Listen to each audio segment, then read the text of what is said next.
Something shifted in the Persian Gulf this week that most people completely missed. Not a headline, not a press conference, not an official announcement. A quiet, calculated, and devastatingly precise move that sent shockwaves through Tehran before the rest of the world even knew what was happening. And the IRGC, Iran's most feared military force, the one that has controlled these waters for decades, was caught completely off guard. What just happened in the Strait of Hormuz is far more serious than it looks. And by the end of this, you will understand why the next 30 days could determine the future of global energy, regional power, and whether the world slides closer to a conflict no one wants, but everyone fears. Let's go. The Strait of Hormuz is not just a body of water. It is the single most important 21 miles on the planet. Every single day, roughly 20% of the world's oil passes through that narrow channel. Tankers carrying energy that powers factories in China, lights up cities in Europe, and fuels economies across Asia all squeeze through this one choke point. If Hormuz closes, even for a week, global oil prices explode, supply chains collapse. Economies that are already fragile begin to crack under the pressure. And every nation that depends on that flow of energy suddenly has a very serious problem. Iran knows this. They have known it for decades. And for years, the IRGC, the Islamic Revolutionary Guard Corps, has positioned itself as the gatekeeper of that choke point. Their speedboats swarm foreign vessels. Their missiles line the coastline. Their drones patrol the skies overhead. They have used the threat of closure as leverage in every negotiation, every standoff, every moment of regional tension. It was their ultimate card to play. But what the United States just did may have quietly removed that card from the table, and the IRGC did not see it coming. To understand what just changed, you need to understand how this standoff has been building. For months, tensions between Washington and Tehran have been climbing at a pace that most analysts were struggling to track. Nuclear talks stalled, sanctions tightened, Iranian proxy forces continue their activities across Iraq, Syria, and Yemen, and U.S. military assets in the region quietly began repositioning. But here is what most people do not realize. While the public was watching the diplomatic back and forth, while analysts were debating whether negotiations would resume, the United States military was doing something else entirely, something operational, something that was not designed to make headlines. It was designed to change facts on the ground, or more precisely, facts on the water. Several weeks ago, U.S. Central Command began a series of movements that, on the surface, looked like routine naval exercises, ships repositioning, aircraft carrier groups conducting standard operations, nothing that would trigger alarm bells in international media. But military analysts watching the satellite imagery noticed something different. The pattern was not routine, the positioning was not random, and the timing, given everything else happening in the region, was anything but coincidental. What was taking shape was a strategic encirclement, a quiet but unmistakable shift in the balance of power inside and around the Strait of Hormuz itself. And then came the move that changed everything. The United States deployed a combination of naval assets and electronic warfare capabilities to the region at a scale that had not been seen in years. We are not talking about a show of force, a symbolic aircraft carrier passing through to send a message. This was different. Advanced submarine units moved into position in the Gulf of Oman. Electronic warfare aircraft began operating in patterns that effectively created a surveillance and suppression dome over the northern Gulf. And surface vessels equipped with the latest anti-drone and anti-missile systems took up positions that, when looked at together on a map, told a very clear story. The United States was not threatening to close Hormuz. It was positioning itself to guarantee that Hormuz could not be closed. Not by Iran, not by anyone. Think about what that means for a moment. The IRGC's entire regional strategy for the past 2 decades has been built around one central premise, that in any serious confrontation with the West, they could reach out and choke the global energy supply. That the threat of closure was so catastrophic, so economically devastating, that no Western power would risk pushing Iran too far.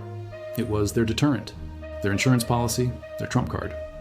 And now the United States appears to have built a strategic architecture designed to neutralize it, but this is where things take a serious turn, because the IRGC did not respond the way most people expected.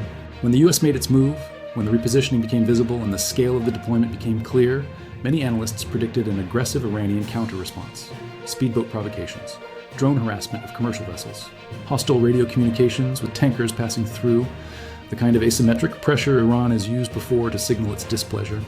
Instead, there was something closer to silence, and in the language of military posturing, silence is sometimes more alarming than noise. Iranian state media made brief references to the American presence. IRGC commanders gave carefully worded statements about defending Iranian sovereignty.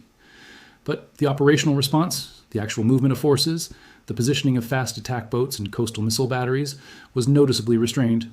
which raised a question that military analysts began asking almost immediately. Was Iran showing restraint because it chose to, or because the new American posture had created conditions where escalation would be suicidal? The answer to that question matters enormously, because it tells you something fundamental about where the balance of power in the Gulf actually stands right now, and what comes next. Here's what the public conversation almost always misses about the Strait of Hormuz. Closing it was never actually easy. The geography seems simple. A narrow channel, Iranian territory on one side, Oman on the other. Iranian missiles, mines, and fast boats positioned to threaten any vessel trying to pass. In theory, a nightmare scenario for the global economy. But in practice, Iran has always known that attempting to close Hormuz would trigger an immediate and overwhelming military response. Every war game that the IRGC has run, every scenario they have modeled, ends with the same conclusion. They could cause tremendous disruption. They could spike oil prices. They could create a global economic crisis. But they could not hold Hormuz closed indefinitely against a determined American military response. So the real power was never in actually closing it. The real power was in the credible threat of closing it, the uncertainty, the fear, the knowledge that Iran could reach out and cause catastrophic damage, even if it could not sustain the action. What the United States appears to have done is attack that credibility directly, not by threatening to bomb Iran, not by making aggressive public statements, but by quietly deploying the kind of capabilities that make even the threat of closure less believable. When your deterrent is the threat of action, and your enemy demonstrates that they can neutralize your capacity to carry out that action, the deterrent itself begins to dissolve. And that is a profound strategic shift, one that goes far beyond a single deployment or a single news cycle. But here is what nobody is talking about.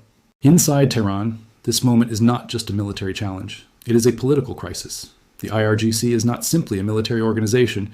It is a political and economic powerhouse inside Iran. It controls significant portions of the Iranian economy. It has its own intelligence networks. It has political allies at the highest levels of the Iranian government.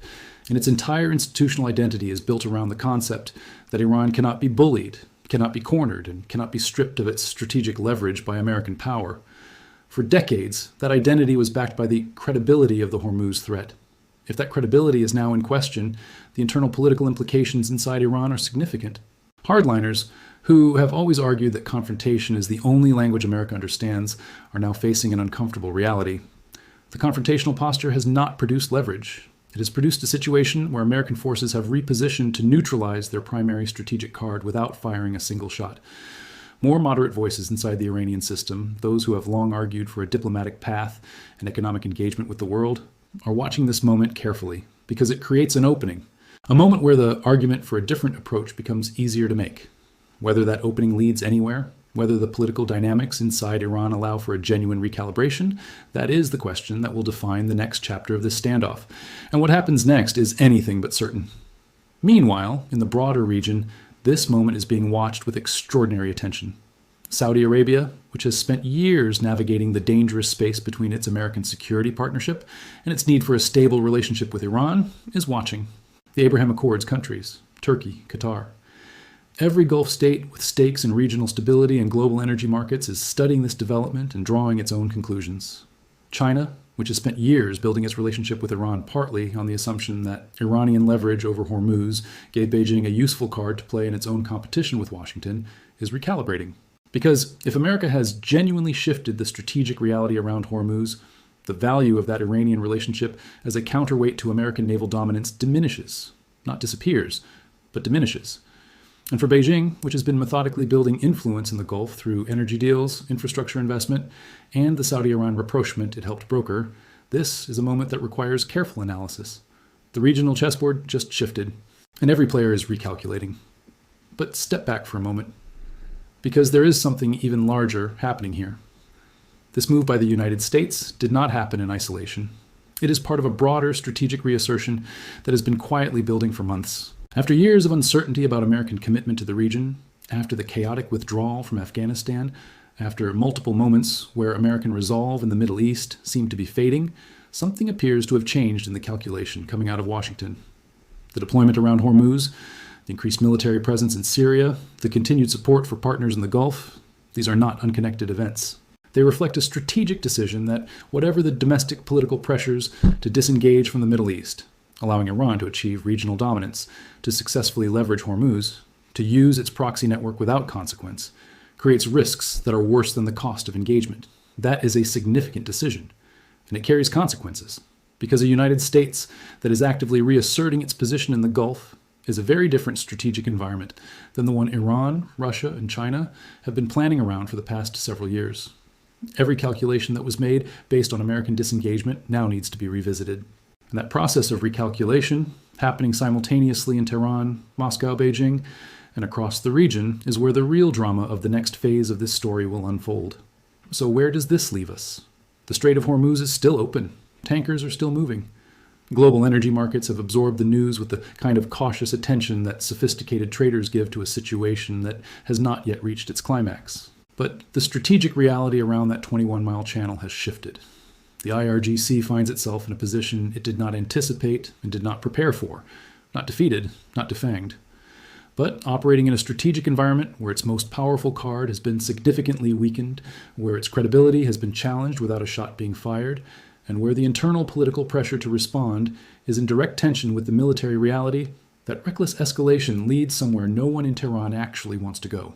The United States has demonstrated something important, that it can project decisive capability without triggering the very escalation it is trying to deter, that it can reshape the strategic landscape through positioning and capability rather than threats and ultimatums. That is a sophisticated form of power, and it is more dangerous to Iran than any airstrike would have been. Because an airstrike creates a crisis that forces a response, this creates a new reality that demands a reckoning. What happens next will depend on choices being made right now in places the cameras cannot reach. In the offices of IRGC commanders, trying to decide whether to escalate or absorb.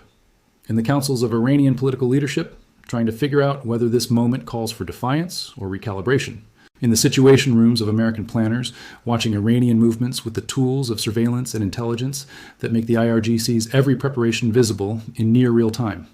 And in the corridors of global diplomacy, where back channels that no one talks about publicly may already be carrying messages that no official will ever confirm. The Strait of Hormuz has been the center of gravity for Middle Eastern geopolitics for decades. What just happened there may have permanently changed how that gravity works. The IRGC was caught unprepared. That much is clear. What they do about it will determine whether this becomes a turning point toward a new regional order or the first chapter of something far more dangerous. The world is watching. The tankers keep moving. And somewhere in the Persian Gulf right now, forces are in position that were not there a month ago. Something has changed. The only question left is, what comes next?